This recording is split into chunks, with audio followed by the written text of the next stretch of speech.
To another edition of the Rock Pile Report podcast. I am your host, Bill Season Ticket Holder Drew Gear. That's my producer, Chris Kruger. And man, does it feel good to be here tonight. Chris, we're sitting here sucking down Sleeman's, just celebrating what was, the words. You struggle to find them sometimes when it comes to a football team like this and when it comes to where we are and where we've come from. You know, you think about some of the rarities. Oh, I hear it already. The chains are coming out. Yeah, we obviously start with the heaviest chain, money, money, money, dollar signs, 5 straight division titles. You love to see it, guys. It's a wild time to be a Buffalo Bills fan because we're living in an era where, like, it almost feels like you've been led into a party that you shouldn't be at. And I know that feeling. I've been there. I've spent most of my life That is there. all parties I get invited to. I'm not supposed to be here. I shouldn't be allowed in. This place is too nice. I've tracked mud in on the rug. Maybe I'm too intoxicated and I've already made an awkward comment to someone's wife or girlfriend. Either way, we as Bills fans are living in rarefied air. And I'll be damned if we don't sit back and celebrate it, guys. Now, Chris, we're just going to jump right into it. Right off the top, while you finish that. Our Week 13 recap, the Buffalo Bills 38, the 49ers 10, and I've got some of the stats of the game for you. Brock Purdy, 11 of 18. 11 of 18 is a hell of a number. 94 yards, 2 sacks, 1 fumble, and a 74.8 QBR. Josh Allen, 13 of 17, good for 76%. 148 yards, no sacks, no turnovers, and a 141.3 QBR. Chris, note, almost double what Brock Purdy was able to accomplish. At least you got the arm talent. For what it's worth, Mitch Trubisky finished the game with a QBR of 83.3, which is still somehow better than Brock Purdy. Completion percentage above expectation. Brock Purdy, negative 12.6. They were 2 for 4, right? Him and Josh Allen, 2 for 4 and 3 for 4 beyond 10 yards, respectively, which I think tells you, when you look at the box score and go, oh, there's no passing in this game. Well, they didn't try. That wasn't a part of anybody's game. Running back James Cook, 120 total yards from scrimmage, his best game of the season. Defensive end Greg Rousseau, 1 sack, 4 solo run stops, 3 tackles for loss, 1 fumble recovery in what has been, Chris, the season that we were all kind of expecting, right? You watched Greg Rousseau over the last couple seasons build, and we finally saw, he's on a roll now, where every game you're watching him involved in splash plays. His cost just goes straight up. And look at Oliver and Terry from England, 4 a.m. watching that game, up at 4 a.m. See, that's dedication, people. I was mad that I was up as late as we were, Chris, after unpacking the truck and everything else. 4 a.m., though, I'm not going to lie, if your team is winning their 5th consecutive AFC East title. But I'm getting ahead of myself. But anyways, guys, that's dedication. I love it. Lightning round numbers, Chris. The number 3. What do you think it pertains to? Your brain cells.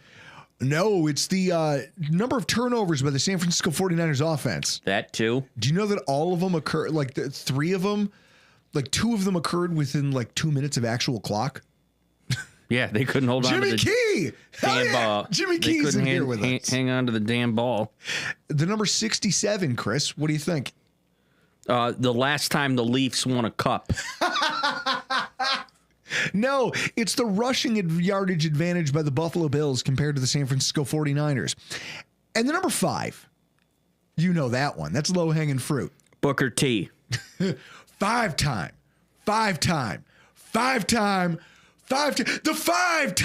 AFC East champions. Damn, it feels good to be able to say it. First of all, I want to thank everybody who came out to the tailgate, and I know that some of the people watching this are going to cringe as I get into this, but I will say it was hairy. It was hairy out there. We had too many Canadians there. There were too many Canadians at our tailgate. Too many Canadians at the tailgate. Listen, it was the most polite tailgate ever. There is a pair Although of Cleary doesn't count. There were a pair of Niner fans. They were like, "Oh yeah, we're from way east Canada." I'm like, "Oh, PEI." They were like, "No, we're closer to Iceland and Greenland." I'm like, "What the fuck? What are you doing here?" Yeah. It was a crazy game. A lot of people either didn't show up or couldn't make it. And so it was awesome to see the parking lots packed, to see the stadium packed, full of people, even given all the circumstances. And I'm sure that there's a lot of people in the chat right now or watching at home who would have killed to have been there, because it was, I think that it's like these snow games, you seem to remember them. You commit them to memory. Chris, you and I'll always remember the Miami Dolphins snow game with Allen, where we seized control of the AFC East, right?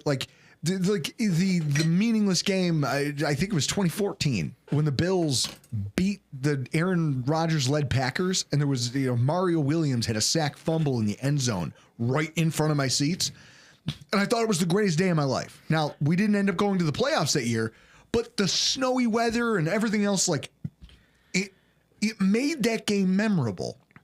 This is one for the books. If you're a fan of the NFL, specifically the Bills, you got to go to a snow game in Buffalo. I know you can't schedule it I mean, it's just by chance. But if you can make it to a snow game, go to a snow game. It was a hell of an experience to be at a snow game. And a Buffalo Bills snow game. And you want to know why? Because Cleveland does not count. As we just showed the entire country, the Buffalo Bills can do things in the snow that no other football team can get away with. You know, I go back to the Blizzard game in 2017 when literally as I was leaving the parking lot from the mud lot, which, guys, it was the lot right next to the field house. The snowstorm was so bad you couldn't see the stadium. We played the Colts. That game will forever be famous in my mind because there's a moment in the stadium when I'm in the concourse getting a bottle of water, and I realize that I'm watching the TV, and Kelvin Benjamin is lined up a full yard offside. You can Google it. There's photos. Kelvin Benjamin's lined up offside, but it's snowing so hard, the refs can't tell, and they're right there. The line judge doesn't know where the ball is, so he doesn't call him for offsides. These snow games are the types of things that stick with you as a fan. You remember where you were when it happened, who they played. You'll remember the special moments, and this was one hell of one. And so a huge thank you to everybody who showed up. Thank you for everyone who went out there, and they were loud, they were proud. We had Ethan Tweedy. It was his first snow game, and I guarantee you, if you asked him in the comments, he'd tell you that that was a special feeling. You know, Berger, the 585 Mafia made it. One of my favorites, we sold our pair of tickets to a girl who will remain unnamed from, turns out, St. Louis. And her and Iman had a very animated conversation about why she can't go back. We've made her an honorary part of the tailgate crew if she ever plans on coming back. I did have a problem with the woman that sat next to us. We had a woman who... Old 49ers fan. 49ers fan who, her tickets, I think, were in row 5. She decided to sit in row 6. Somebody said, that's my seat. So she moved back to row 7, our row. And then our Dan Kimball, who sits next to us, has seasons. He sold them to a buddy at JP's. And she wouldn't move. And then she went full Karen and came back to yell at this kid to make him feel bad that he made her get up and leave. Mind you, she was wearing Crocs to a snow game. You can fuck all the way off wearing Crocs to a snow game. Get the fuck out of my stadium right now. I mean, guys, do it at your own risk. Please dress for the weather if you're going to come to a Buffalo Bills snow game. But no, the guys from West Virginia who rolled in and just, like, first of all, like, they took Cleary to some really special place with an awesome garage. They also blessed us with this. And as I sit here and recap this game, I'm going to sit here and sip it. Chris, we don't deserve our fans. We don't deserve our listeners. And we definitely don't deserve the people who show up and watch this every week because... No, we don't. We're hacks. I did not realize that we drank that much Angels Envy. And that... Nothing added to it. Just straight. It's very sweet. I don't know about you, but when I drink that, it's straight maple syrup out of that bottle. See, I could put this on pancakes and I'd eat them all. And I'm not a pancake guy. What I will say, though, that place was, Chris, loud. It was. That place was packed, and despite the blizzard and the snowstorm and all the people who couldn't shovel their way out of their homes, people found a way out to pack that stadium. Bills Mafia showed up, and it was incredible. I'm just looking at the comments now. Chris, scroll down for a second. Do you realize telling Bills fans who often go to snow games topless to dress properly is pointless? Yes, I did see the shirtless people jumping into snowbanks. It probably is pointless to tell Bills Mafia to dress appropriately. You know who didn't show up, Chris? The 49ers. All week, all I kept hearing was how desperate this 49ers team was. How this was the week that, oh man, they're going to really give it their all. You know, they got McCaffrey back. He's getting healthy. And man, I don't know, their offensive line, if people are healthy and people are playing, and even with the injuries, they're always tough. They're always well coached. I was told that they were going to show up and assert themselves. Meanwhile, the Bills were instead the far more impressive football team. And I want to talk about this dynamic for a second because, well, a lot of podcasts this week are going to dig into the nuts and bolts of the game, and they're going to tell you all the formational stuff. I want to wax poetic and maybe get a little philosophical here for a second. What we just watched was the unraveling of a team. We just watched what happens when a contender unravels. Okay? The San Francisco defense folding like a Walmart camping chair, and our second stringers salting away the fourth quarter was not a thing I had on my bingo board. Did you? No. You didn't expect to see Mitch Trubisky at the start of the fourth. That wasn't a thing that anybody foresaw.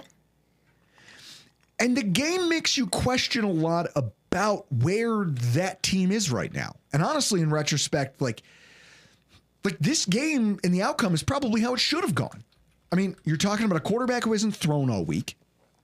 You're like, his shoulder injury seemed bad, right? Like you missed a game, you didn't throw all week, and then hey, we're gonna get the Bills by throwing him in, and then you're shocked he only threw for 98 yards. Offensive line missing its best player and fielding multiple backups that just let our interior defensive line hold serve for pretty much the entire day. Teams like. It's a team that has so many backup talents and sees its season disappearing in front of its face, and yet has some of its best players give up 3 critical fumbles in just excruciating moments. You're talking about some of the most anti-clutch performances that I've ever seen from a San Francisco 49ers team. Chris, knowing that they needed a score, the San Francisco 49ers are pounding the rock. They finally found run fits that are working against our defensive line and our linebackers. They're getting chunk yardage down the field. They get in the red zone. Kyle Juszczyk, fullback power. Fullback power. That was right in our end zone. And they stand him up at the goal line and punch the ball out. The San Francisco 49ers have run that play dozens of times and scored touchdowns on it. And instead, he gets bent over backwards, and while he's being scorpioned up, the ball gets punched out. And I believe it was Taylor Rapp that picked it up? Most likely. And just took off running with it? No, it's Benford. Benford. Picks up the ball and just starts sprinting down the sideline. I think he makes it out to about the 48-yard line. Completely ruins that first. Oh, they had a scripted drive put together at halftime that just failed miserably on the doorstep of, hey, we're still in this. We're still within punching distance. Then Purdy fumbles later to immediately set up a Bills touchdown. And on the ensuing kickoff, Deebo Samuel, who's supposed to have some of the better hands on that football team, fumbles it away just to cement them to the fact that they are indeed getting shithoused. There's no remedy for this. There's no help coming. You boys are in it. You're in the barrel and you're not coming out. It was Murphy's Law on display. And now I'll say this, for the players, I could see it, because they've been demolished by injury all season, if you're talking about the San Francisco 49ers. They've got multiple players, which is horrific. We talked to most Niner fans that were at our tailgate. We go, we get it. We're sorry. You guys really, nobody really deserves to go through that many injuries unless you're the Dolphins. Yeah. That's what we want to see. But McCaffrey, who's the wide receiver that got hurt? McCaffrey goes out early in the game. Non-contact PCL injury. Ayuk was missing. Yeah, Ayuk's missing. They're missing their left tackle. And then you just think about not just the physical ailments, right? Like Warner and his foot and all these other things. Charvarius Ward came out and played his first game in a month. And Trent Williams, even though he was injured and probably not going to play anyway. You think about the heavy hearts walking around in that locker room, considering the situations they're going through. Honestly, it gets me a little emotional thinking about how much weight must be weighing on those players.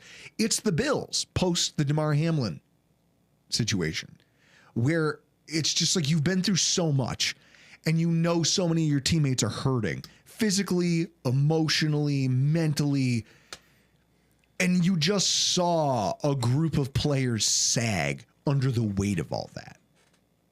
And then you throw, 15 tons of snow on top of that situation? It's a backbreaker. This is a widowmaker of a situation for these players. And I want to, as an aside, have a conversation. All of you who cry about the new stadium not having a dome, this is why. This game right here is why. That snow, on top of everything else that San Francisco team was dealing with, broke them. The lack of footing, the lack of ability to get into like formational stuff post snap that they thought they were going to be able to get to. It ruined the game for them. They had no passing game to speak of because it took them till the second half to realize, hey, I need a guy already in motion before I give him the ball. You know, the screen passing game wasn't working for him all game until the Guerrero scored his touchdown. And it's mostly because they didn't realize, or maybe it just didn't occur to them, that no matter how good your cleats are, you need to hit a guy in motion in the snow, because if you don't, you're not scoring. And that's what sank this football team. You know, it's why they didn't find the end zone until the third quarter. It's a hell of a thing. It's clear that they just couldn't get footing in the same place as the Buffalo Bills players were finding it. You know, when you look at the running backs in the running game, unless they were plowing straight ahead off guard, they just looked stuck. Everything they tried to do to the outside in the rushing game, it just was slow. Like, Chris, you know what it reminded me of? Who was the Bills running back who had that like monster day against the Patriots once upon a time and then like never? It's not Mike Gillislee. No, Mike Gillislee, that's it. And then the Patriots took him from us. Yes. And he like started hot and that was it. And then we used that 5th round pick to get Matt Milano. So thanks, New England. But no, you could watch the disparity in terms of execution between the Buffalo Bills when they had to either throw the football on the run or when their running backs were getting around moving. This is why the new stadium doesn't have a dome. Yes, the owner is cheap. I'm willing to acknowledge that. But what I'll tell you is the advantage that everyone scoffs at. They say, oh my God, our quarterback has to play an apocalyptic whatever. It weighs on the other team more. Do you want to know why? Because they don't have the special talents we have and they're not coached to operate in it. And you watched that San Francisco team just sag and crumble under the weight of their injuries, the emotional baggage, and then you throw that snow on top of it. They were just screwed from Jump Street. I mean, one of my favorites, Chris, Ricky Pearsall. I have a note here in my thing. No one shot him while he was here. Ricky Pearsall fell down 3 different times. I think they targeted him once, but he was on the ground at least 3 times that I saw, probably more that happened like away from the camera. The kid is a rookie. He's only played Florida football, and then he's playing in San Francisco. He doesn't know snow. He's never seen snow before. Not like this. So when he's out there being asked to run routes in the intermediate area of the field, he's just falling on his ass. This is an advantage, whether you as a football fan likes to admit it or not. Our advantage is that when you come in here late in the season and there are must-win critical football games for every football team, we are well-versed in how to operate here. We're well-coached in how to operate in this, and our opponents will not be. So stop crying about the dome, okay? Because these games, not only because it's a special atmosphere, but because it is a tactical advantage. And you got to see it, right? But what I will say is, what does it say about the San Francisco head coach? Because I thought Kyle Shanahan was one of the smartest offensive minds in football. Chris, I mean, think about it. Agreed. You also got to account for weather. I don't think he knows how to coach in a weather game like what we had on Sunday. And they don't have, San Francisco definitely does not have the talent to perform in snow. They could not have called a worse game. And I was shocked. I was dumbfounded because here I am, an idiot in the stands with a pretty hearty buzz, thanks to the Angels' envy. Chris, you were like, I can't believe we drank that much. No, I drank that much. I did work on this bottle during the tailgate. I will tell you, when I look at that San Francisco roster and I don't see you run a single end around with Deebo Samuel, not one. There was no jet sweep that you actually handed it off to the wide receiver and let him run down the sideline. Nothing, Kyle? Here's what I think. I take a look at Shanahan's game plan for the first 2 quarters, and you could tell that he thought he was going to be able to get away with just, hey, we're going to run the ball. And it's going to be Christian McCaffrey is going to carry the load for us. We're going to run between the tackles, and we're going to set up some delayed handoffs to allow his explosiveness to let him get loose. You have to have depth at running back when you're trying to run the ball in a snow game. But they have it. No, allegedly. Allegedly, Buffalo's got it better than San Francisco. And then it didn't help that McCaffrey went out with his was it a season-ending injury? Mm-hmm. There you go. Now, season over. Here's what I hate about this. Being just a fan of football, not so much a 49ers fan. There was nothing exotic about their approach. They didn't try anything. Their approach seemed to be, we're going to put our heads down, we're going to run straight down their throats. When that didn't work, okay, we're not going to get exotic with the screen pass game. They tried, but then they realized, hey, it took them too long to realize we need our players already in motion, like the Bills were doing, in order to get passing yards. And by the time that they committed to that, the game was already out of hand and it didn't matter. Look, I look at Joe Brady. Joe Brady out-called Kyle Shanahan in this game, right? An amazing job of just not overcomplicating things. I think in the broadcast, you heard Chris Collinsworth call it high school. Like what did he say? He said it was like high school caliber in terms of complexity. And well, I think he means it as a backhanded compliment because he's kind of a dick like that. I will say that it was simple play calling and simple execution. You get our running back on just, hey, we're going to bounce you to the outside, and it's either halfback toss or it's a halfback around the right tackle, and you're going to go down the sideline at full speed, and you're going to have blockers. And let's see where your speed can take you. We're not overthinking it, guys. This isn't complicated. Just get out there and use your speed. I mean, James Cook's performance was one part fantastic blocking, one part just timely play calling, and then 2 parts Cook's vision and just high-end speed. That's it. There was no secret recipe, no home cooking on that one. It was just, hey, we have a really fast guy. You know what we're going to do?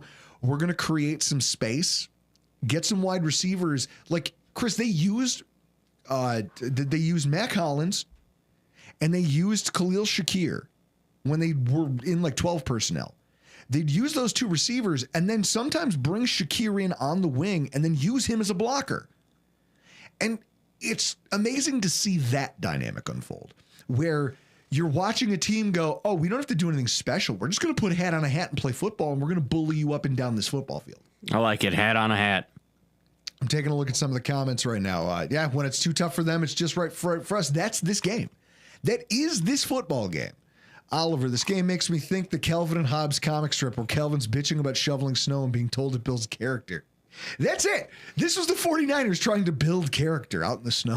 Like, it's just not a good one. And when I think about this, like, I don't know, there was just no creativity for Shanahan. And a part of me, like, I don't know, your defenders are flat. Your team is flat and just getting railroaded on the road in a game that you kind of need to have if you think you're going to make the playoffs. And I don't know, Chris, I wonder if this is what happens when coaches get tired, right? Like coaches and rosters and players just collectively get tired. And this is what I walked away. One of the points that I walked away from this game between what I saw on the field and what I saw in the locker room post game.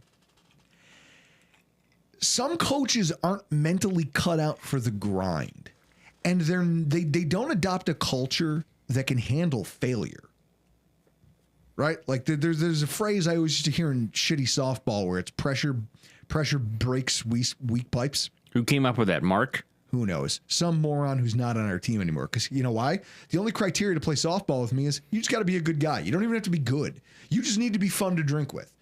But so some drunk must have said it. 2017, Shanahan gets hired by the 49ers. That was the same year we hired Sean McDermott. Now, Shanahan has been the much more successful coach over the course of his career. Like 2 NFC title game appearances, 2 Super Bowl appearances. But the same number of rings as Sean McDermott. He's also never had to face injury adversity on this level.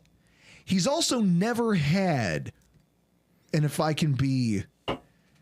Like first, I guess the first thing I want to point out, because this is hack podcasting. His team's getting more expensive with players who have egos. Deebo Samuel, we joked about it last week, trying to fight his kicker, Chris. Oh, yeah. Like guys who are getting paid more, which means your depth is thinner and you're absorbing injuries and you've never had to face injury adversity. But you also look at what's going on inside that locker room. when you have teammates who are hurting to the degree that Charvarius Ward and Trent Williams are, and you know that like their teammates bear the weight of that too, because football's a brotherhood. If you're on the team, you don't all have to be best friends, but you feel for each other and you go to the mat for each other. This is a team that's faced with adversity that's crumbling. And I guess, I don't know. They're not nearly as durable, both emotionally and physically, as you'd need them to be to come out the other side of what this season is for Shanahan. And so, well, he's a coach that gets all these accolades and he gets all the applause and everybody wants to put him on a pedestal. I guess I look at myself and just ask, like, shouldn't we maybe see this and give Sean McDermott a little more credit? I mean, think about his upcoming here, right? Like, he learned under Andy Reid and Ron Rivera. You know that those guys didn't succeed a lot in their career? At least Andy Reid struggled. Like, Andy Reid hit it later in life, right? I believe it was 5 NFC title games with the Eagles and 1 Super Bowl appearance. And it didn't take until he got Mahomes to where he got over the hump. Meanwhile, Ron Rivera, when he spent his time as a defensive coordinator there in Carolina with him, Ron Rivera was a guy who only had 3 winning seasons, which tent-poled his career. But when he won big, and they made runs into the playoffs. And so it was this thing of, where Shanahan seems to have reached a place where his roster is expensive and failing. His game planning and his in-game motivation of the team right now is just non-existent. And even when you looked at him in the middle of the game and they'd cut to him, he just looks tired. And then to hear his post-game press conference and hear his post-game comments and then what he said to the San Francisco media afterwards, he sounds exhausted. And his team was a reflection of that. And so I look at this and I say to myself, we had Sean McDermott who guided us through some real mess over the years. Some of it's of his own making, but real mess nonetheless. And to know that he comes out the other side of that and just has these ways to motivate this football team and this way to keep them pushing. And then they go out there and they achieve something that nobody thought they were capable of this year. Nobody. In that moment, when faced up against one of these guys who has gotten all the press and gotten all the accolades and all the rounds of applause that any one coach could get without winning a Super Bowl, Sean McDermott's still the more composed coach. And his team is the more composed football team. They were the better team by miles. Like I look at this, Chris. They have a Kyle Juszczyk, right? Like, yeah. They have a Christian McCaffrey who went out. But their running backs aren't bad. They also have a George Kittle. Where was Kittle in their offensive game plan this week? Yeah, isn't a tight end the quarterback safety net? And he's one of the best tight ends in the game, allegedly. He does have great hair. Do you know? Although he's going to lose it. He's definitely going bald. Do you know how many targets Greg Kittle had? 2. Do you know how many catches he had? 1. For 7 yards. I nailed that? Nailed that. I don't normally go to the casino when I'm unemployed, but after nailing that, I might have to go this weekend to bet on some games. Do you know what Dawson Knox had? 1 catch? Was it 1 catch, that one giant catch out of the end zone? 2. But they were fantastic, timely plays. They changed the course of the game. Because even without Dalton Kincaid, Knox hasn't been explosive, but he's been timely. When you need him, he's there. This offensive coordinator found a way to make him available. Against San Francisco, 2 for 2 for 56 yards. Like, those are giant moments in a game like this. And then you look at the job Joe Brady did when compared to a guy like Shanahan. Like the Shakir catch is a perfect example of this. Right before the Amari Cooper, Josh Allen madness that we all saw, it's just a pair of shallow crossing routes by Hollins and Shakir, and it works because the defense plays zone. They're anticipating a Josh Allen run. And rookie cornerback Ricardo Green doesn't know any better. The pre-snap motion, already he's lost track of Shakir. He's like, oh, shit. Where should I be? Where am I supposed to be? He was going to be behind Shakir the entire route. Okay? He realizes that after the ball snapped, he can't watch the quarterback for the sneak because he's filled in for where the Mike linebacker is supposed to be. He can't watch the quarterback and the wide receiver and also his own teammate at the same time. And he just crashes into his own guy on the crossing. And that's it. Khalil Shakir's wide open. And it's an easy dump off and just run for extra yardage. And that's it. Okay, the same concepts worked against Kansas City the week prior. Hollins underneath, matched up with his size, Mac Hollins, just his size and what he occupies and his kind of did you see him on the Josh Allen touchdown run when he grabbed that guy by the braids? Oh, yeah. Mac Hollins plays dirtbag football, and I love it. I love that we have that wide receiver because last year we didn't have it. You know, you could say what you wanted about guys like Sherfield last year. He played the same role as Mac Hollins, nowhere near as well. And also, Mac Hollins is a little dirtbag to his game that I can't get enough of. Yeah, you could see it on his touchdown. He got slight separation, basketball, box out, and just took the ball. It's like, no, you're not deflecting this. This is mine.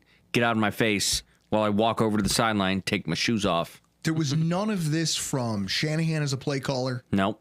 None of this from his offensive players as guys who have to go out there and execute. It really did. I think it sets apart what this coaching staff is compared to what everyone wants to think they are. Right? Yeah. If I can hand out some flowers to the defense, because I know we've talked a lot about the offense and everything else. First of all, Matt Milano, I said, hey, this is not, I'll admit I'm a horse's ass. I said they should work him in slowly. Because, pec injury. Or 77%. The only time he came off the field, right? I think I have it here. I think there was 11 plays where they played in a dime package and Cam Lewis came in. Yeah, I thought I saw Kyle tweet out it was 77% of the snaps. That's the only time he came off the field. And I would have thought this would have been a nightmare matchup for him, given his injury, and just oh, man, I don't want to throw him out there. One, we know Sean McDermott's conservative about these things. So I guess we have to trust him, right? They wouldn't have put him out there if he wasn't ready. Also, I want to talk about this idea that, who should be the Bills' dime backer? If you're bringing up Matt Milano and you're talking about how good he is in pass coverage, he didn't have to do much of it this game. He just didn't. They only threw the ball 18 times. So he was playing most of those snaps against the run. If you're going to go and you're going to play dime packages moving forward, the question becomes, who should be out there? Is Terrell Bernard at middle linebacker with the green dot? Chris, it's not, helmet swaps aren't reasonable. Would you rather have Terrell Bernard out there based on everything you've seen from this season compared to a Matt Milano? Yes, I don't want Milano to get injured again. You got to ease him in. Mine isn't about injury. Well, mine is. I don't want him to get... He's become fragile. I think Terrell Bernard, for as good as Matt Milano is, trust me, I'm not trying to take anything away from all-pro Matt Milano. I think Terrell Bernard has asserted himself, even though he's not Tremaine Edmonds, right? He's not this big hulking linebacker who we're used to seeing in the middle of a Bills defense. He's not even Preston Brown. He's just perfect for what we need him to be. He's athletic. He understands coverage. He's tenacious. He fights for the ball. He punches balls out. He gets physical with receivers when they enter his zone. I think that Terrell Bernard is the perfect guy to run these dime packages, and I'd like to see more dime. And I'd like to see more of Matt Milano sprinkled in almost the same way we're doing Von Miller at this point, because I think that with Dorian Williams in the fold, you have the ability to do this. But I think that for a first foray back, Chris, the ability to pick the right run fit, Milano hasn't forgotten it. His tackling was pretty solid. I think he did have one miss in the first quarter. Sure. I'll give him one miss. After a whole season on the couch, I'll give him a miss. But Milano coming back, you could see the difference he makes on the field, because all of a sudden the run, look at what our run defense was rated coming into this game.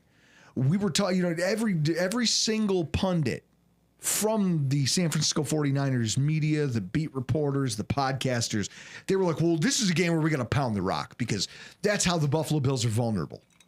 I'll tell you what, they tried and they failed. And then I also want to talk about Greg Rousseau real quick because I saw some amazing stuff out of him in this game.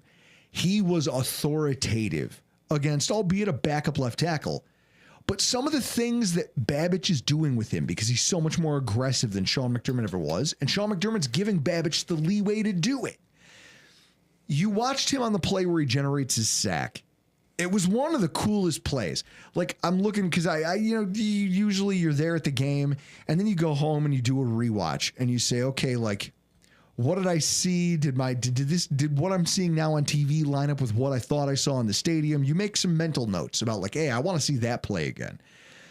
On his sack, it's amazing because they pull a stunt and the left tackle and guard just double Ed Oliver. Who, don't get me wrong, Ed Oliver's a problem, especially if you're not great linemen. So they double Ed Oliver and they just leave Rousseau naked. So Rousseau comes around the back and ends up, as we talked about in the preview show, on Jake Brendel, the starting center who is rated one of the worst centers starting right now in football. In fact, I think he is the worst. There are backups who rate better than him in terms of pass protection. For whatever reason, Brendel makes no effort to lock Rousseau up. He never really engages him. He plays it like he's zone blocking and he just waits and watches as Rousseau just drifts right across his face. And at the same time, Purdy's trying to roll out and escape the pocket and Rousseau just runs him down like a gazelle that I've seen on, like, we've all seen those videos on National Geographic. And that's exactly what happened. The lion saw the gazelle and was like, oh, this is too easy. There's no one in between us. Chris, that's almost inexcusable for their offense, right? 100%. At the same time, good for him to know, like, keep your distance, stay clean, and then close with speed and authority. Get in there. Like, I love that play because it's just like a microcosm of what he's been doing all season. You can tell he's not the most explosive, bendy pass rusher. So he's got to do a lot of the work up here. It's with power, it's with technique, and it's just here, and he gets it. He's not only one of the best run defenders in the NFL at defensive end, he's also becoming a much better pass rusher. Chris, he's going to cost us a fortune. Yeah. He's going to absolutely cost us a fortune. So it's hard to pick heroes and zeros in a game like this. And Chris, we always avoid doing this because I feel like it's usually low-hanging fruit. But at this point, I feel like we have to do it. This week's hero of the game was Josh Allen. Don't take it personally, all right? Franchise star players are a lot like Highlanders. There can only be one. There can only be one Josh Allen. When you look back 30 years from now, Josh Allen is going to stand out like an anomaly. A Tom Brady-esque anomaly. Maybe not for all the consecutive Super Bowls. Maybe not for all the, hey, I married a supermodel and then, or hey, I knocked up a model, then bailed on her for a supermodel, then bailed on her because I don't know how to commit to anything other than football. Not for those reasons. Chris, can you tell I'm a little salty? I thought she bailed on Tom Brady for Rex Kwon Do. I thought that's what that was. Rex Kwon Do! The Star-Spangled Pants next to a Victoria's Secret model. Yes. The Pettiest Podcast. When is the last time you saw a quarterback who threw less than 200 yards pegged as AFC Offensive Player of the Week?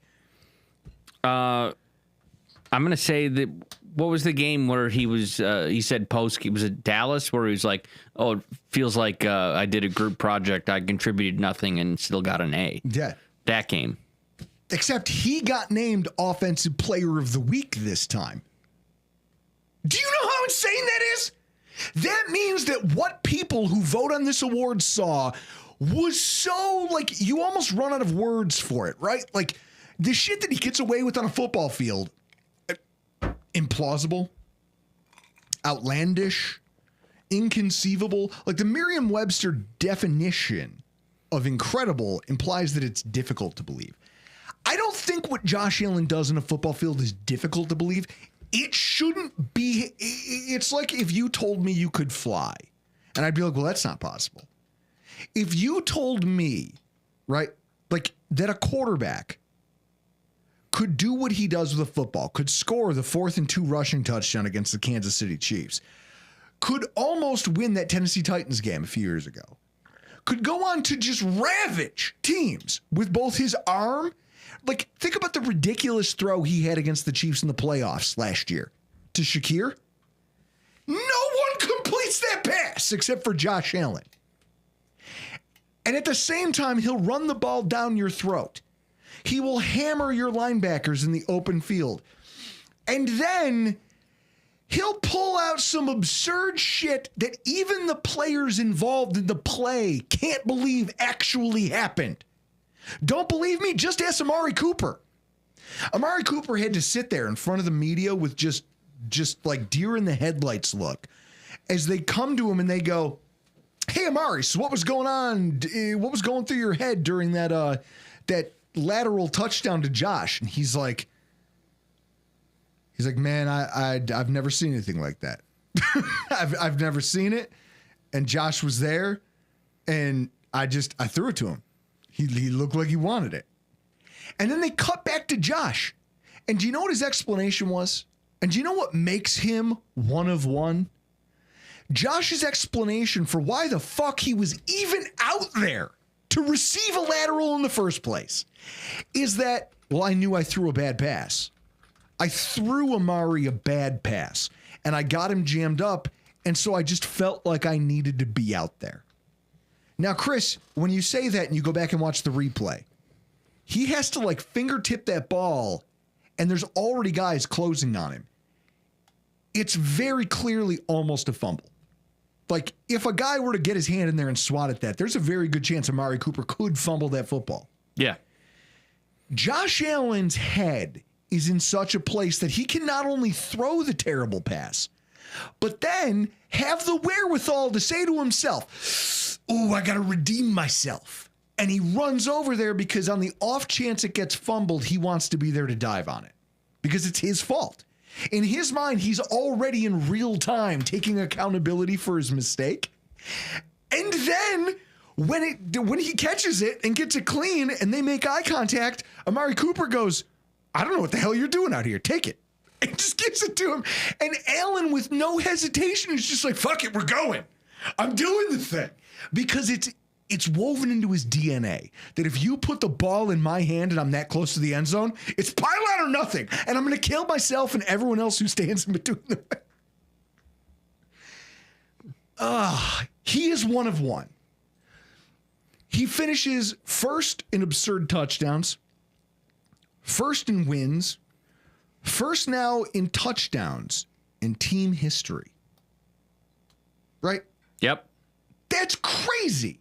When you think about the love and all of the memories and all of the accolades that get heaped onto Jim Kelly, Josh Allen is slowly washing a lot of that away. Now he doesn't have the title game appearances. He doesn't have the Super Bowl appearances. But Chris, God forbid he ever wins one. Tell me he won't immediately vault to the head of the line as one of the most important people to ever set foot in Buffalo. Yeah, him and McKinley. Well, I was going to say McKinley, but McKinley got shot and he died. I mean, that's kind of weak. I mean, he got shot.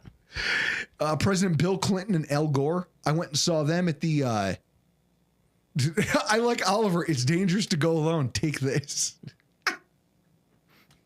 I always love a good Legend of Zelda reference.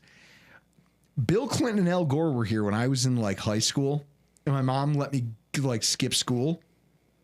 And we didn't tell like the school that she was doing it because they would have protested. They would have been like, well, that's not a valid excuse for not coming to school.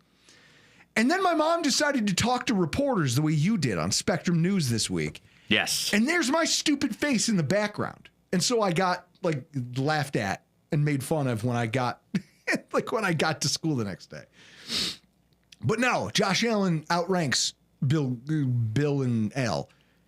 Taylor Swift can kick rocks. Ooh, she came here for a playoff game. Yeah, and we threw snowballs at her, and now her and her family don't feel like they're wanted. Which is correct. We don't need you here. No one asked for this. And the Swifties can come after me. I don't care. I wasn't doing anything anyway. Guys, it's incredible to me. And then he's laughing and joking about his execution of this touchdown play while Amari Cooper's just still looking at him, shaking his head, just dumbfounded. Because he's never witnessed a thing, and he's a long-term NFL veteran. And in that moment, his football instincts just took over, and he saw another guy who looked hungry for the football, and he recognized the look on Josh's face and was like, all right, you take it, man. And he even admitted he hasn't seen something like that since high school. And then there's this audio from the post game that I thought was awesome. Chris, you want to hit me with that? Is that how they score it? I get a passing and a receiving? You do. That's pretty cool. And Chris Collinsworth is very excited because he started you on his fantasy team. I love that. So did I. Perfect. Oh, good to hear it. Coolest dude ever. He's like, oh yeah, I started me too. Josh Allen is the balls. And I think we're all incredible. Like, love him or hate him, criticize the turnovers. He's one of the greatest, if not the greatest quarterback that the Bills will ever have. And I don't think it's arguable, Chris, when you look at the Chiefs almost losing to the Raiders on Black Friday and almost losing to the Panthers. You look at what's happening to the Bengals and you look at what's the Ravens. What's happening to this whole Josh Allen ain't that good? Josh Allen's not number 2. Josh Allen might be number 1 in quarterback at the end in the entire NFL right now. For this season, definitely. You know who slots in as the 0 of the week, guys? And this is a fun one because I was watching Always Sunny in Philadelphia when I came up with it. It's just the media. You look like death warmed over. Every time I look at you, I lose my fucking appetite. I was watching Always Sunny in Philadelphia, and Mac was basically they were holding a trial. It was science versus religion. And Mac had his board of science is a liar sometimes. And he had Galileo and he had Newton. And every time they were wrong, he would just slap a sticker on their face that says, he looked like a bitch. And he would slap it on their forehead. He goes, oh, and this guy said that there's no way that the moon could cause the Earth's tides. And that made him and everybody else on Earth look like a bitch. And he'd slap it on their foreheads. I thought about that. I thought about the media in the aftermath of the Buffalo Bills clinching their 5th consecutive AFC East title after a summer of conjecture where all we heard is that this wasn't possible. This wasn't going to happen. Now, we've played the audio and we've poked fun at these guys, and normally I would fire all that back up, but the Buffalo Bills social media handle, Chris, savage. Yeah, they handled it. They had that ready at the jump. They're really good at what they do. And they had a tweet lined up with curated audio clips of all the nation's talking heads. And like, you talk about some of them and just some of the things that, like, all the narratives that just got a bomb dropped on them and all the guys who got made to look like a bitch as the clock went final and the Buffalo Bills celebrated their 5th AFC East title. I mean, if you want to get into it, right? You look at some of them and it's like our friend Emmanuel Acho. What's the quote here? The truth is this is likely the worst season y'all have in the last 5 years. And he picked them to finish 3rd in the AFC East. Worst season? Last year we were 6-6 right now. Dude, we just won our division. We're already locked in for a playoff spot. Take that L, loser. Craig Carton. Oh, he's another famous idiot. FS1's Craig Carton. This is going to be a single-digit win season for the Buffalo Bills. Bang! Another stupid bitch. We just inked our 10, Chris? We got our 10th win? Yes. And this thing ain't even over.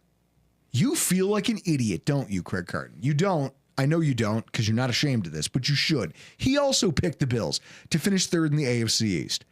I think my favorite interaction might have been the fact that they caught Peter Schrager talking about how the Bills might even contend with the Patriots for the basement of the division. And then in the aftermath of our social media team's kind of video montage they put out, Peter Schrager tweeted and then very quickly deleted it when I think he realized the pushback he was going to get, Chris. And it's funny when you see it. I want to make sure, Chris, if you have it up there. All right. Everybody who's watching live can see it right now up there in the corner of the screen. Peter Schrager. It's like, dude, have you not learned? Have you learned nothing from this? To just leave well enough alone. But nope, gonna double down. Double down, as he says, and for those of you watching at home, he says, you want this heat, Bills? All good, I was wrong. I'll take the L. And I'm sure your GM and coach love the Super Bowl parade on December 2nd. This is after he picked the New York Jets to win the division. But the national guys weren't alone. Chris, do you remember the Mike Shope tweet? If you want to show that off for our audience. He's talking about the Tennessee Titans game in the second half, where he mentions that, they can't even look at each other. Hey, Allen and McDermott aren't even looking at each other. Like there's some kind of rift between the two of them. How stupid do you think he felt sitting at home after saying that, and rightfully catching a lot of flack from the fan base, watching them do Snow Angels together on SVP, on SportsCenter afterwards? Love to see it. And then there's some fan-driven narratives. Like the one Oliver just put in the chat? The Jets couldn't win a fist fight at Denny's? Hey, there's no shame in getting beat up outside of a Denny's, and I will die on this hill.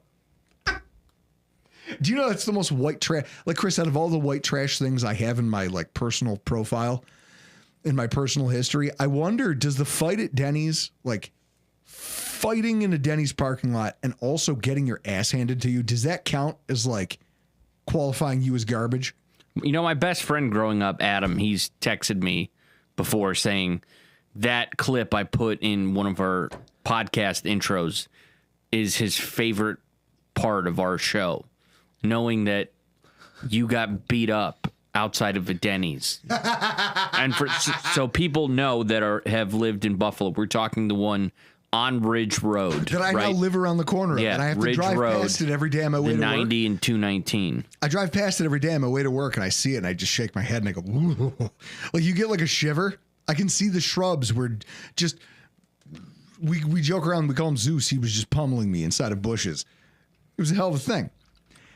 Even some of the fan-driven narratives took a beating this weekend as you watch us just completely crush the 49ers.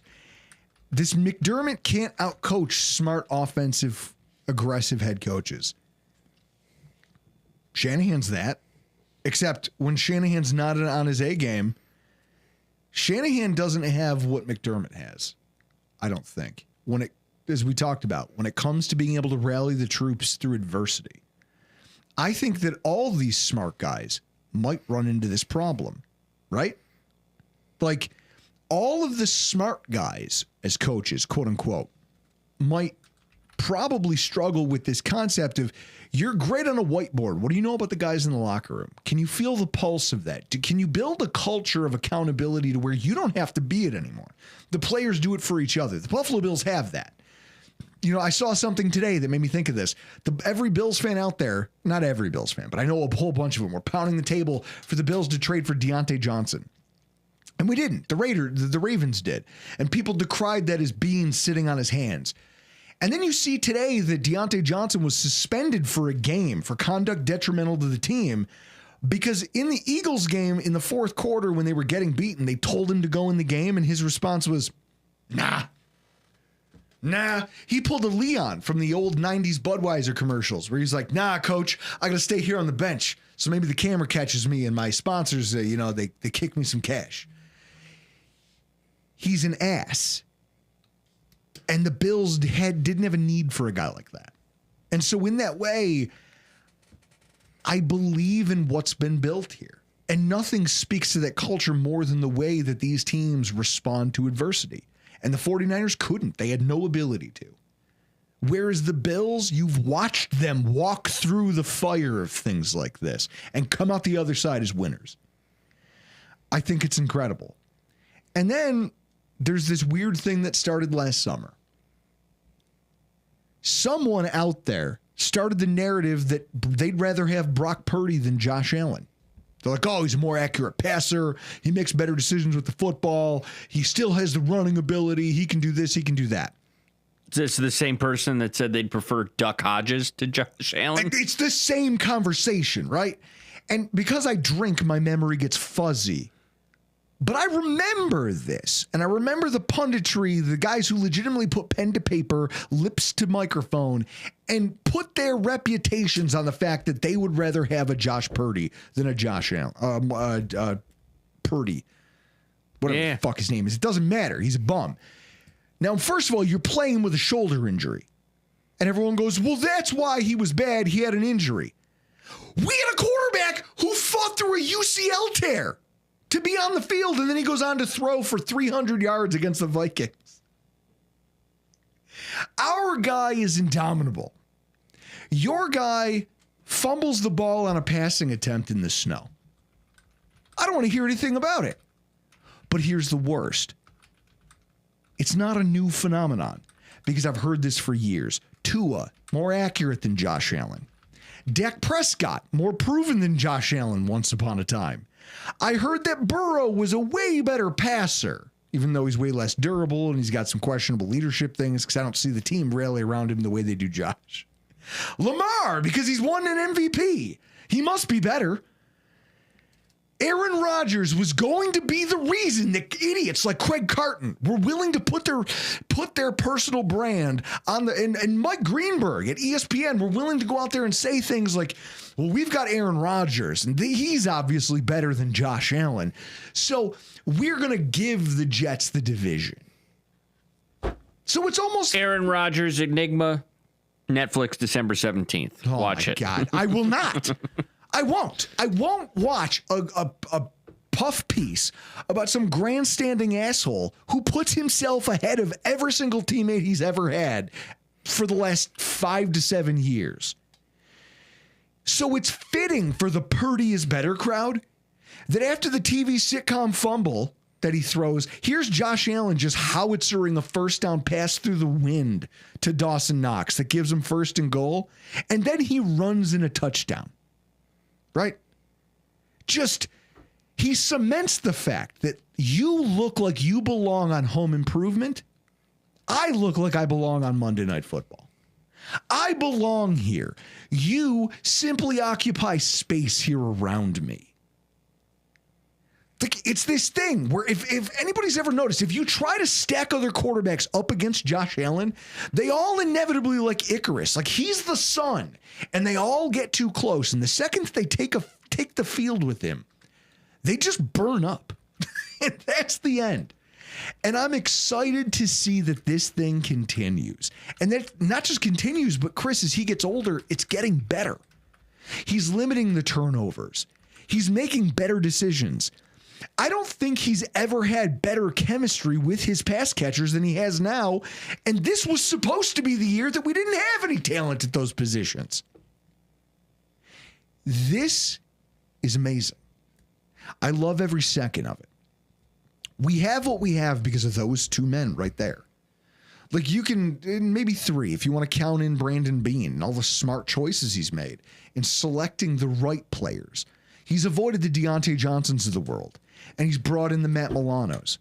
He's brought in the Jordan Phillipses. He's brought in the Quinnen Jeffersons and the Shaq Lawsons. He's found the Christian Benfords who say, listen, my draft pedigree will not define my professional career. I'm a dog and I know it. And I'm willing to go out there and make a career for myself out of nothing. I know I'm going to have to fight for every camp rep, but I will show you that I'm better than Kyer Elam. Just because you drafted him in the first round doesn't mean he can take that job. They find and cultivate dogs here in Buffalo now. And it's because of Brandon Beane, and it's because of Sean McDermott, and it's because of Josh Allen that we have this. We are the runners of the AFC East. So, Chris, 5 consecutive AFC East titles. That's a hell of a thing. 1, 2, 3, 4, 5, 5th. There's so many numbers I can pick. 5th. Chris, first of all, raise a glass. Let me 5 in a row is a hell of a thing.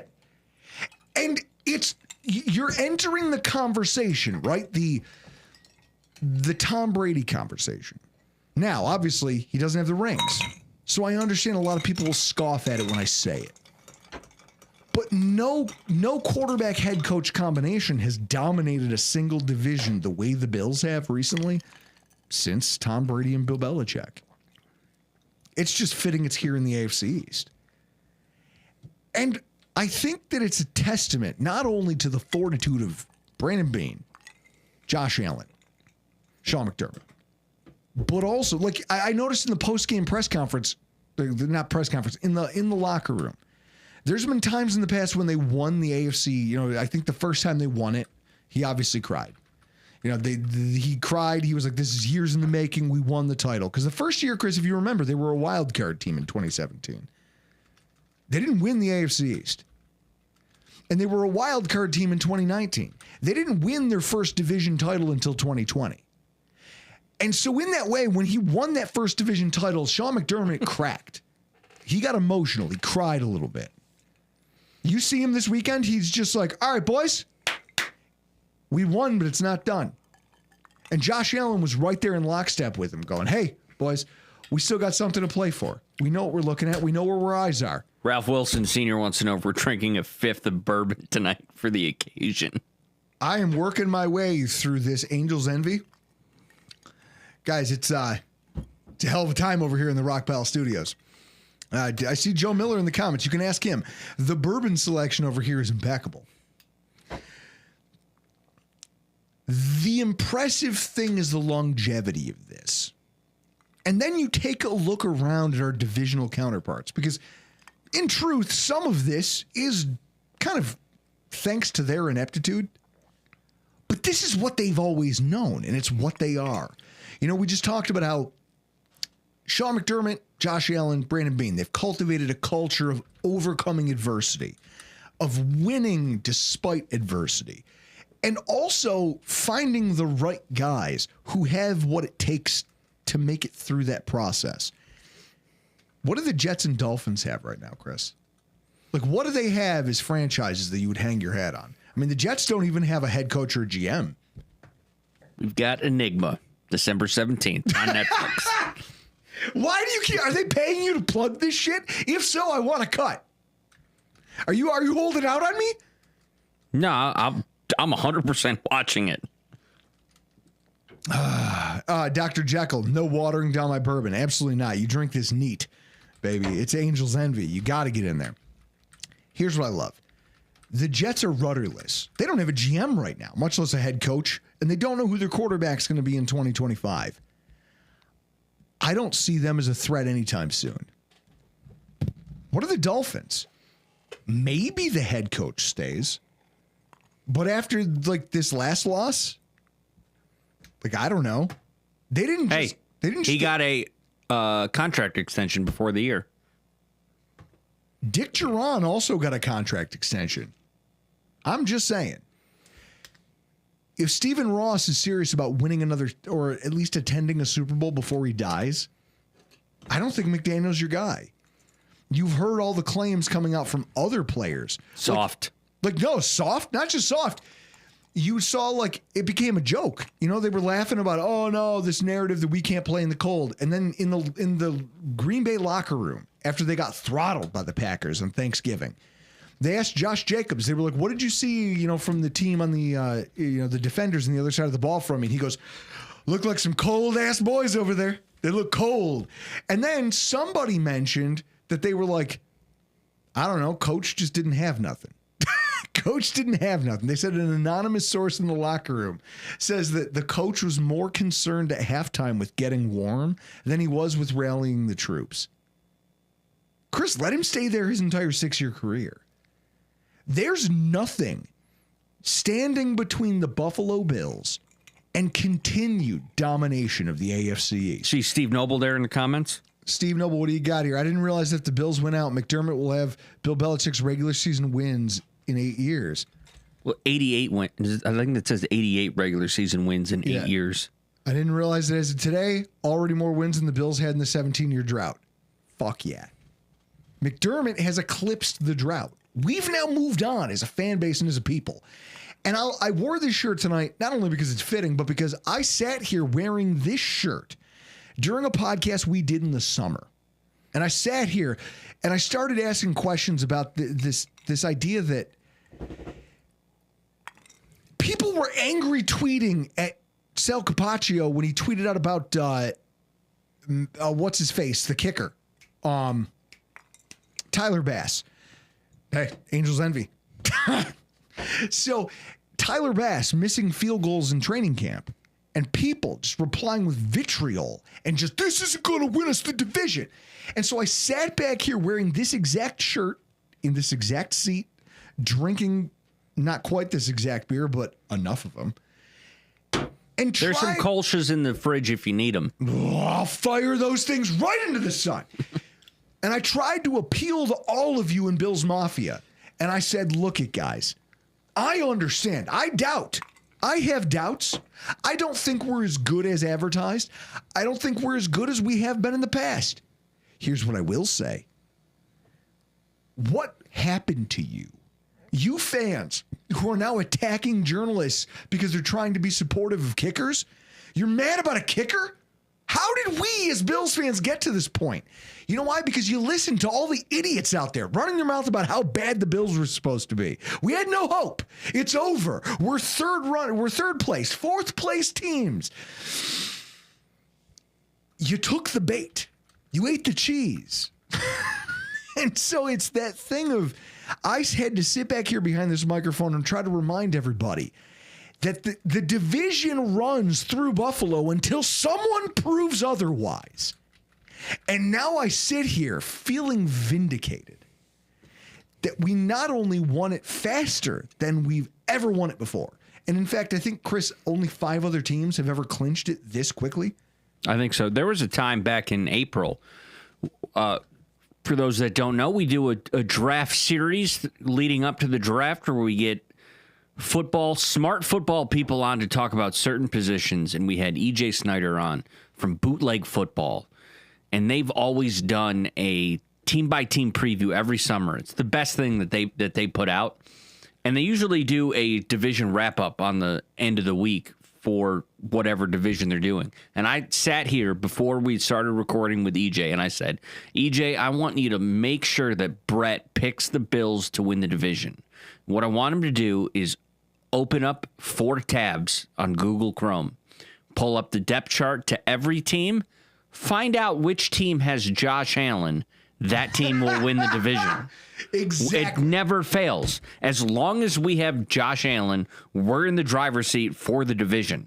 Well, that's how it works. Look at this. Nobody knows what to do with their quarterback position. The Miami Dolphins don't know if Tua's the guy yet, but they paid him like he is. The Jets don't know who their quarterback will be next year. Drake May looks like he's got promise, but what can that staff build around him, and is that staff any good? We're going to find out, Chris, because we haven't played the Patriots yet. It's weird. It is weird to go this deep into a season and have not seen the Patriots yet. And look, we already won the division before we even played one of our division opponents. Do you know how absurd this is? We won the division before you ever played one of the members of the division. It shouldn't be allowed. And yet here we are. We're here, and it's amazing. I love every second of this. And we have the hold on this, the stranglehold on the division until someone pries it from Josh Allen's hands. And I think as he showed you with the fact that he not only outplayed, but just he showed up the entire 49ers offense. He was so incredibly composed. And the coordinator knows he can feed off that. And so everybody else did their jobs in concert because that guy, right? Josh Allen, 17, is doing he's doing the work. And when he's on fire, there's no way this offense fails. And that's a scary prospect for anybody who's thinking that this Bills winning the division dynamic is just going to disappear. It's going to go away. guys, strap in. For all the haters, the Fire, as I see, Joe Miller in the comments, the Fire McDermott crowd, guilty? I'm guilty, and I've come to Jesus. Strap in, because we ain't going nowhere. What's that rap song? We ain't going nowhere. That's us.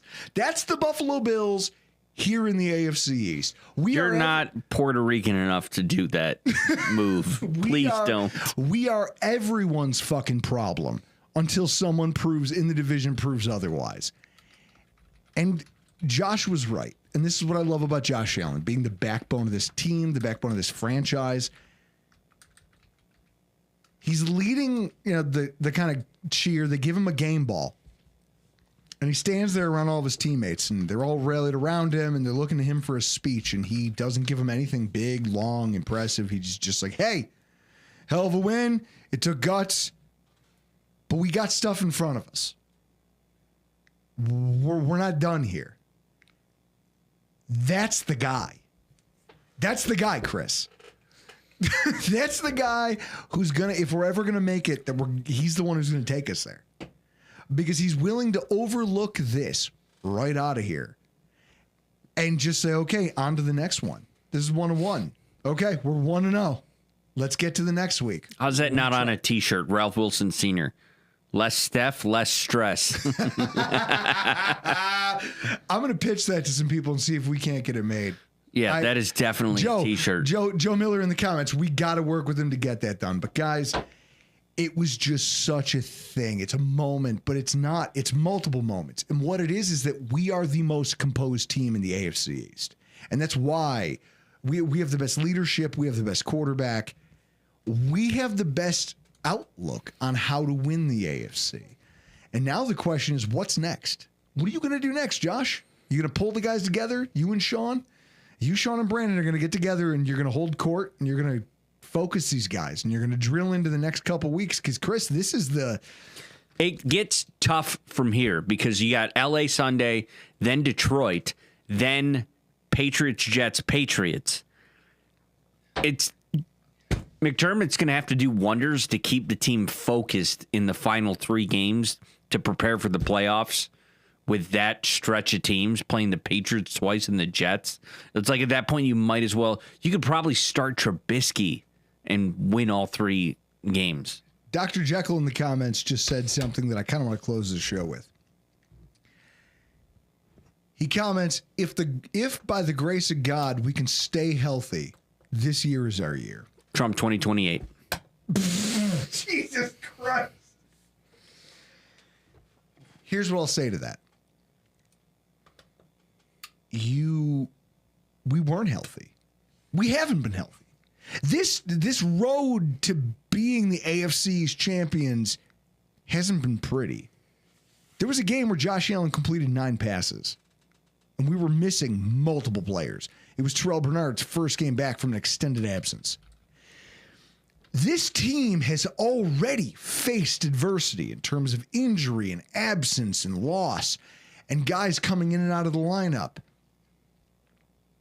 And we're still dominating.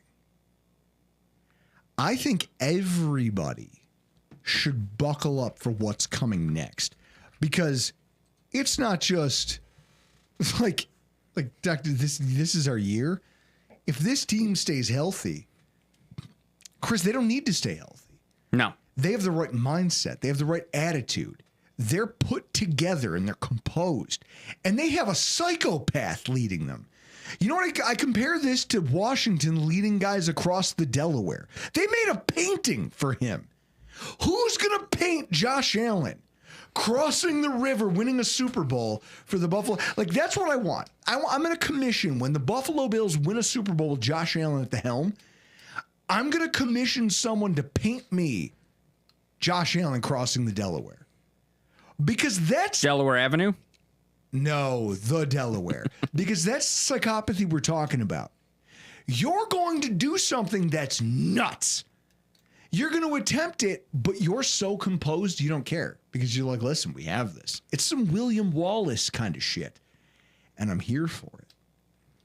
He is our William Wallace. It's Braveheart, right? Like, Chris, you don't know that movie. You don't have 3 hours of attention span for a film. No, I don't. We will go as far as he and Sean McDermott can take us, but with this new pair of coordinators, the Killer Bees, I think they've given Sean McDermott new life. And I think that together they're really pushing the boundaries of what this can be. I'm excited to see how far they can take it. And I think that again, I love their mindset. This next stretch of games is going to define what our season will be. If you go out to LA and then you go to Detroit, even if you split, if you show well in Detroit and you come out healthy, because fuck that Detroit turf. Chris, who would you rather have leading the ship right now? Why are we where we are? We're here because of the guys. The Bills run the East. And they do it as long as we have Josh Allen. You said it yourself. As long as we have Josh Allen, we run the division. Guys, that's it. That's it. That's all I have for you. We run this shit until you take it from our cold, dead hands. And right now, I think everybody else is bringing a knife to a gunfight. And that's what it'll come down to. And I can't wait to see what the Patriots have. Like, Chris, if we drop one to the Patriots, no one will care. Cool. No one will care. Cool. Unless the Chiefs have also lost, in which case. Yeah. Yeah. But they seem focused. Again, this is coach and quarterback in alignment. I love it. I love the fact that we've run long by 20 minutes and you're not yelling at me. I don't have a job. I don't have anywhere to be. Well, I do have to get up. I got to take the wife's Jeep in to get an oil change tomorrow, but guys, that's about it. I love you, and I love this. And thank you for everybody who showed up for the game, who showed up in the comments tonight, who shows up and watches this or listens to the podcast. I love you guys. I love that we get to do this for another year where we're talking about our team being the most dominant team in our division. Get used to it. Buckle up. It's going to be a while. Make some popcorn. But for tonight, we got to get the hell out of here. I'm Drew Gear. That's Chris Kruger. And this has been your Rock Power.